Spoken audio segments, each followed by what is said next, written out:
Okay. So we have removed our whole numbers and we have plotted our fractions, and you chose one color to do that. Now take the other colored pencil that I have given you, or that you have taken out. I didn't give it to you, did I?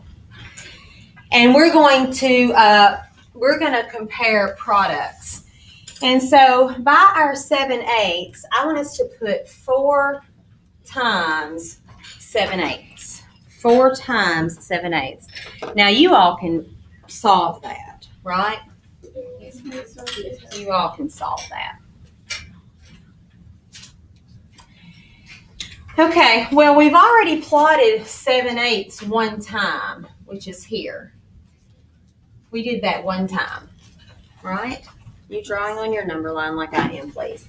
We did 7/8 one time. But according to our math problem, how many times do we have to do it? 4. So here's how we do it, okay? We can't start at this whole number and count over 7 because that leaves a unit out, leaves it free. So we know that we counted 7 times. So I'm going to start at my 7/8, and how many times am I going to count? 7 times. I have to do that fraction 4 times. I've done it once. I'm going to do it again the second time. Are you ready? I'm going to go 1, 2, 3, 4, 5, 6, 7. And I didn't change colors, did I?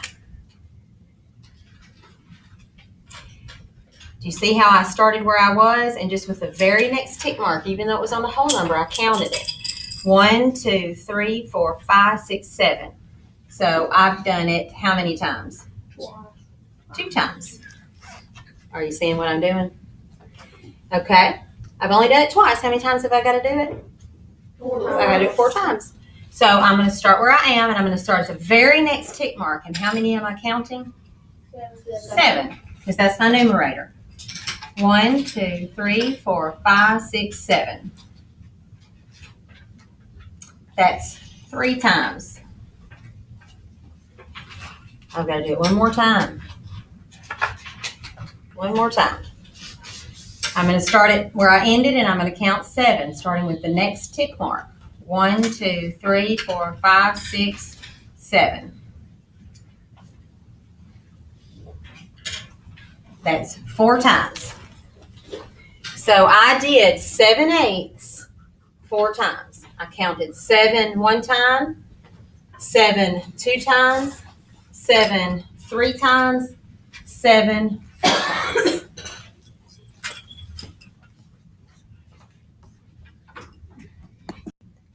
We plotted the product of 4 times 7/8. Can you tell me what mixed number we landed on? 30. We have a whole number 3. 3 and 4. 3 and 4/8. Can you reduce 3 and 4/8? 3 and 1/2. 3 and 1/2. Okay, I want to work this problem and see what our answer is. Okay? You don't have to write it on your paper. You just help me. I'm going to do 4 times 7/8. What's my first step? 4 over 1 times 7/8. What is 4 times 7? 28. 1 times 8 is? 8.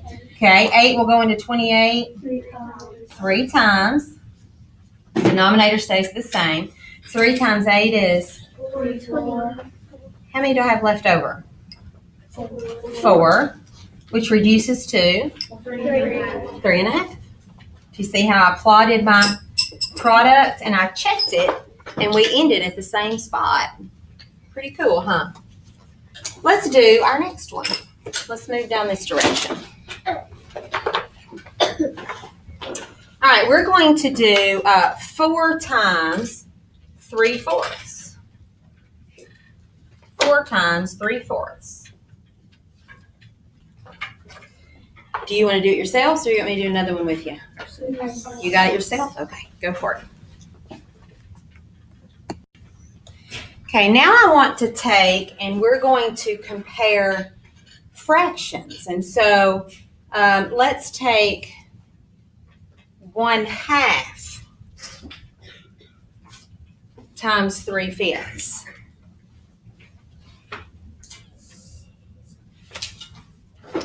One half times 3/5. And we're going to use our number line to find out if 1/2 times 3/5 will be greater than or less than 3/5.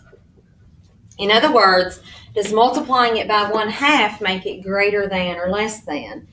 That's a hard question just to come up with the answer, isn't it? Well, we can use our number line to do it, okay? We've already found 3/5 on our number line. So go ahead and do your little arc like we've been doing up here. That's our 3/5. It doesn't. It doesn't matter. Okay, now, so we've already done our 3/5, right? So within that part of our number line, within that 3/5, we've got to find a half of it. We want to find 1/2 of 3/5, which is going to be right there.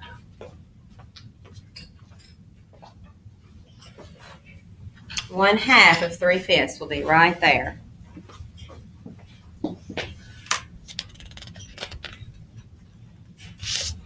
So is 1/2 of 3/5 greater than or less than 3/5?